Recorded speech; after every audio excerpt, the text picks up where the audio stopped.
ಪ್ರಾಣ ಹೋದರೂ ಸಹ ಈ 9 ವಿಷಯಗಳನ್ನು ಯಾರಿಗೂ ಸಹ ಹೇಳಬೇಡಿ. ಮೊದಲನೆಯದಾಗಿ ಸಂಪಾದನೆ.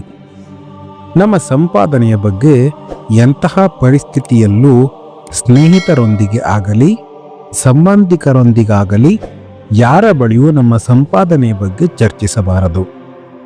ಏಕೆಂದರೆ ಕೆಲವರು ಇವನು ಚೆನ್ನಾಗಿ ಸಂಪಾದಿಸುತ್ತಿದ್ದಾನೆ ಎಂದು ಸಹಿಸದೆ ಹೊಟ್ಟೆ ಕಿಚ್ಚು ಪಡುತ್ತಾರೆ.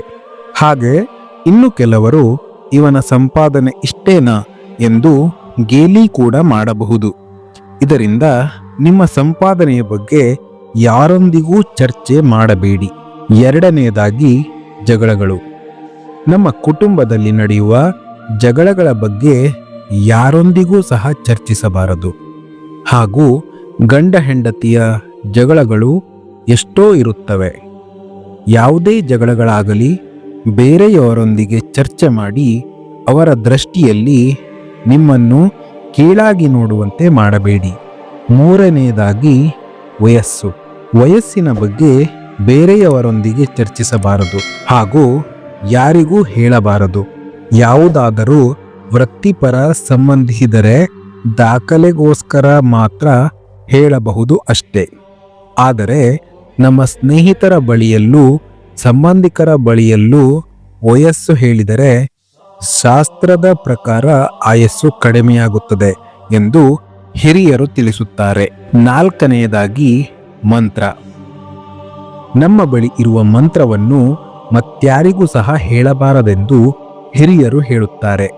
ಅದಕ್ಕೆ ಪುರೋಹಿತರು ಕೂಡ ಮಂತ್ರವನ್ನು ಕೇಳಿಸಿ ಕೇಳದಂತೆ ಹೇಳುತ್ತಾರೆ. ಐದನೆಯದಾಗಿ ದಾನ. ದಾನ ಮಾಡಿದರೆ ನೀವು ಯಾರಿಗೂ ಸಹ ಹೇಳಬಾರದು. ನಮ್ಮ ಹಿರಿಯರು ಹೇಳುತ್ತಾ ಇರುತ್ತಾರೆ, ಬಲಗೈಲಿ ನೀಡಿದ ದಾನ ಎಡಗೈಗೂ ಸಹ ತಿಳಿಯಬಾರದು ಎಂದು.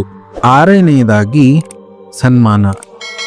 ನಮಗೆ ಯಾವಾಗಲಾದರೂ ಸನ್ಮಾನವಾದರೆ ಅದನ್ನು ಯಾರಿಗೂ ಸಹ ಹೇಳಬಾರದು. ಬೇರೆಯವರು ಹೇಳಿದರೆ ಪರವಾಗಿಲ್ಲ, ಆದರೆ ನಮ್ಮದು ನಾವೇ ಹೇಳಿಕೊಳ್ಳಬಾರದು. ಏಳನೆಯದಾಗಿ ಅವಮಾನ. ನಿಮಗೆ ಯಾವಾಗಲಾದರೂ ಅವಮಾನವಾದರೆ ಅದರ ಬಗ್ಗೆ ಯಾರಿಗೂ ಸಹ ಹೇಳಬಾರದು.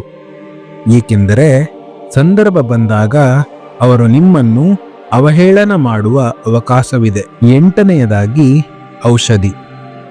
ನಾವು ಬಳಸುವ ಔಷಧಿಯನ್ನು ಯಾರಿಗೂ ಸಹ ಹೇಳಬಾರದು. ಏಕೆಂದರೆ ಅದು ಕೆಲವರಿಗೆ ಕೆಲಸ ಮಾಡಬಹುದು ಅಥವಾ ಮಾಡದೇ ಇರಬಹುದು. ಒಳ್ಳೆಯದಾದರೆ ಪರವಾಗಿಲ್ಲ, ಆದರೆ ಒಂದು ವೇಳೆ ಕೆಟ್ಟದ್ದಾದರೆ ನೀನು ಕೊಟ್ಟ ಔಷಧಿಯಿಂದ ನಮಗೆ ಈ ಪರಿಸ್ಥಿತಿ ಬಂದಿದೆ ಎನ್ನುತ್ತಾರೆ.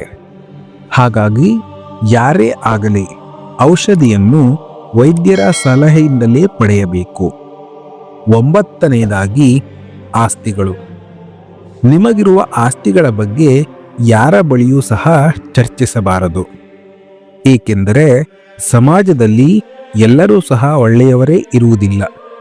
ನಮ್ಮನ್ನು ನೋಡಿ ಅಸಹ್ಯ ಪಡುವವರು ಸಹ ಇರುತ್ತಾರೆ. ಆದ್ದರಿಂದ ನಮ್ಮ ಆಸ್ತಿಯ ವಿವರಗಳನ್ನು ಯಾರೊಂದಿಗೂ ಸಹ ಹೇಳಬಾರದು.